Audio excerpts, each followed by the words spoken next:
Hello, beer troopers, and welcome to another beer review with me, Peter, the master of hoppets. Today, checking out some more crispy beer that I got from Beer Dome. So thanks a ton to Beer Dome for the beer. This is another one from Drowned Lands, and hopefully one that's not infected. It's probably not going to be. It doesn't smell like it from here, but the first one, or the last one, was a shame. The Foder Pilsner. Forget the name of it. But yeah, that's how it goes, unfortunately, sometimes. But this is Water Elm. And this is their interpretation of the Japanese rice lager. So they call it an extra crisp rice lager. It's 4%. It's made with Pilsner malt, Japanese flake rice, and Halatau hops. So pretty straightforward, straight out of the gate.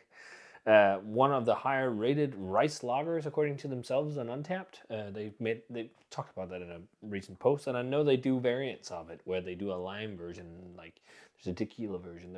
They play around a lot with this one, but yeah, let's see how it is. So pours a very very crispy looking color. I mean, this almost looks like American light lager, but that's also a style that's famed for rice.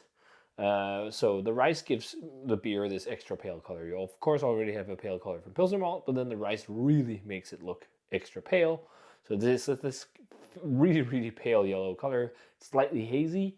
It's got a white head and streaming aggressive looking carbonation, or at least just high carbonation, which is suited for pills. Let's check out the aroma.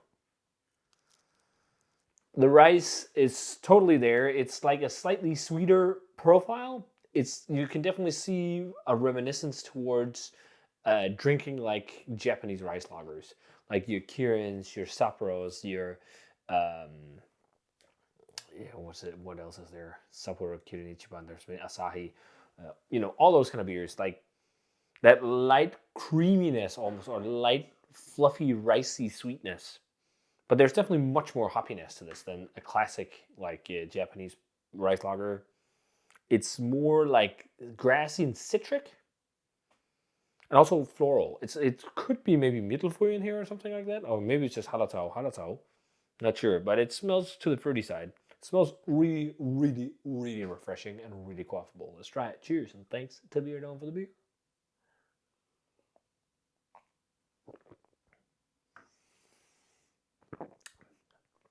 Apply to face beer. Totally. It is frosty as. It is so, so, so cold.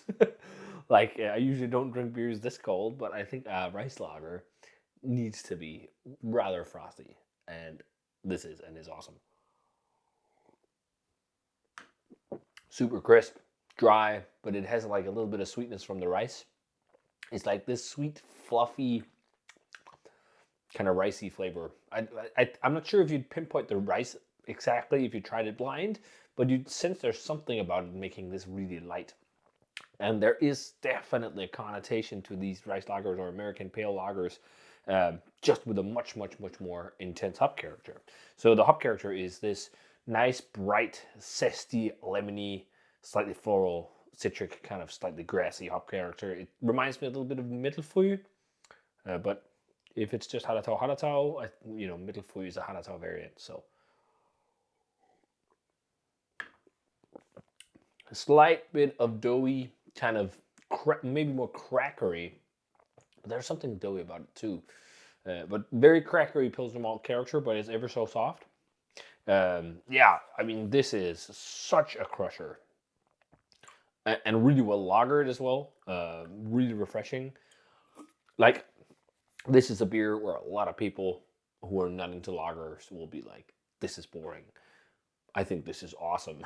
It is really well crafted, and it's exactly what a rice lager is supposed to be, but it has even more flavor than your macro stuff, which is nice. And I'm sure you're gonna get maybe a bit more of a fruitiness to it as it warms up in the glass. But yeah, I could definitely. So I actually, funny enough, had okonomiyaki for dinner today. I made, and this would have been perfect as an accompaniment to that dish. But we're drinking it on zone. But it's straightforward, easygoing, awesome beer. Really nice. I love that grassiness and everything. The bitterness is soft, which it's supposed to be in a beer like this, but the hop character really stands out.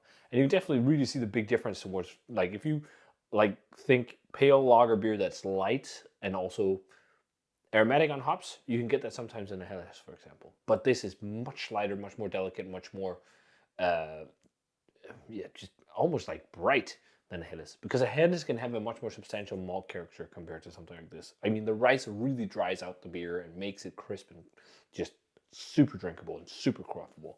And I guess that's like the idea as well often with these kind of rice lagers, is that like they are supposed to be so refreshing and crazily, scaredy easy drinkable. Like if I'm not careful with this, I would drink this in minutes really. Because it's just so refreshing.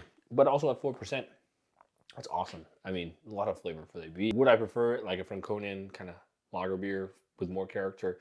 I think it depends on the setting. This one is like the ultimate lawnmower beer, the ultimate beach beer. Like there's so many situations where this will just knock your socks off, or just be something that is such a joy to drink. Surprisingly awesome. You know, rice lagers, you're often thinking, yeah, how's that gonna be? This is pretty damn dope. I think maybe like a 92 or something like that. I'm really enjoying this.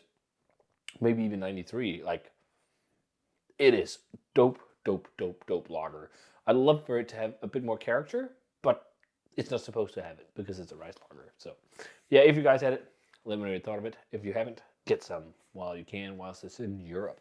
And as always, remember to comment, subscribe, check out the Facebook fan page and Twitter and Instagram. Give the video a thumbs up if you enjoyed it. Ring the bell for future notifications about videos, and I'm going to say cheers. And see you guys in another beer review.